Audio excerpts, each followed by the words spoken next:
দিনে দুপুরে সিনেমা স্টাইলে ভয়াবহ এক গুলির ঘটনায় রক্তাক্ত হল খুলনা নগরীর খালিশপুর এলাকার যমুনা রোড। দুর্বৃত্তদের এলোপাথারি গুলিতে বাংলাদেশ ট্যাঙ্ক লরি মালিক সমিতির সাবেক মহাসচিব ও আওয়ামী লীগ নেতা শেখ ফরহাদ হোসেন সহ ৩ জন আহত হয়েছেন।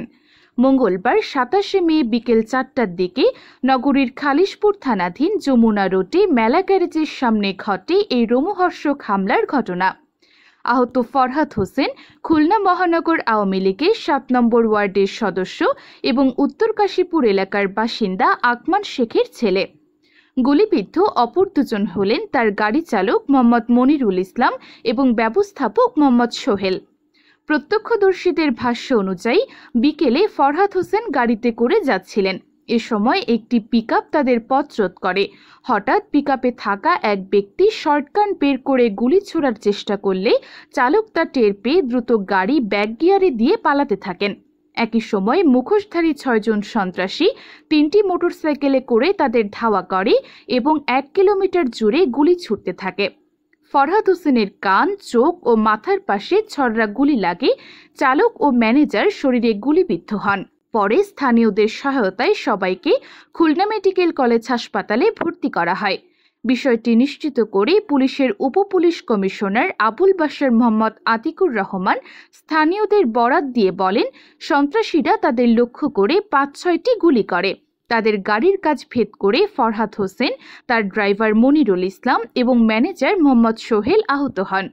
স্থানীয়রা তাদের উদ্ধার করে চিকিৎসার জন্য খুলনার একটি বেসরকারি হাসপাতালে নিয়ে যায়। আমরা বিষয়টি গুরুত্বের সাথে নিয়েছি, তদন্ত করছি। এই ঘটনার সাথে জড়িতদের গ্রেপ্তার করার জন্য অভিযান চালানো হচ্ছে। এই ঘটনাকে কেন্দ্র করে খালিশপুর সহ নগর জুড়ে আতঙ্ক ছড়িয়ে পড়েছে। সাধারণ মানুষ বলছে, দিনের আলোয় এমন সশস্ত্রী হামলা আইনশৃঙ্খলা পরিস্থিতি নিয়ে বড় ধরনের প্রশ্ন তোলে। এলাকাবাসী দ্রুত হামলাকারীদের গ্রেপ্তার ও দৃষ্টান্তমূলক শাস্তির দাবি জানিয়েছেন। এই হামলার পেছনে রাজনৈতিক, ব্যবসায়িক বা ব্যক্তিগত শত্রুতা যে কারণেই থাকুক না কেন, এমন ভয়ঙ্কর হামলা খুলনার নিরাপত্তা ব্যবস্থাকে প্রশ্নবিদ্ধ করেছে। আইনশৃঙ্খলা বাহিনীর প্রতি জনসাধারণের প্রত্যাশা এখন দ্রুত দোষীদের শনাক্ত ও গ্রেপ্তার।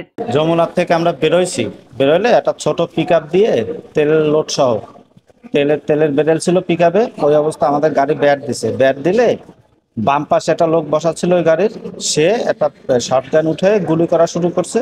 ওই অবস্থা আমি গাড়ি ব্যাগে দিয়ে 1 কিলোর মতো ব্যাগে যাচ্ছি, আর ওরা ওই অবস্থায় আরো 2টা মোটরসাইকেল পাশে পরে আইসে একভাবে গুলি করতেছে। আমরা ওই অবস্থা ব্যাগে যাইয়ে পরে আমি যখন মেঘনা রোড পাইছি, তখন মেঘনা রোডে ঢুকে সাহেবের বাড়ির ভিতরে আমি গাড়ি সেভ করছি। গাড়ি নিয়ে বের হচ্ছি, সামনে এসে একটা পিকআপের 2 জন লোক ছিল, তারা 2 জন এসে আমাদের গাড়ি ব্যাগ দিছে। সে আমরা গাড়ি সরাতে যাই, ওরা একজন হাতে বন্দুক ছিল, সে ফস করে উঠে বন্দুক দিয়ে গুলি করছে। আমাদের এসে ড্রাইভার কপাল বলে গাড়ি পিছিয়ে ব্যাগে নিয়ে তাড়াতাড়ি আসছে, আর ওরা গুলি করতে করতে করতে করতে মেলা দূর পর্যন্ত আমাদের হামলা ধাবড়াইছে। তারা সবাই মাস্ক পরা ছিল, কয়েকজন মোটরসাইকেল ছিল 2-1টা, আর একটা পিকআপ। প্রথমে আমাকে পিকআপের গাড়ি দিয়ে আমাকে গাড়ি আটকাইছে, বুঝছেন? এই হচ্ছে মেন ঘটনা।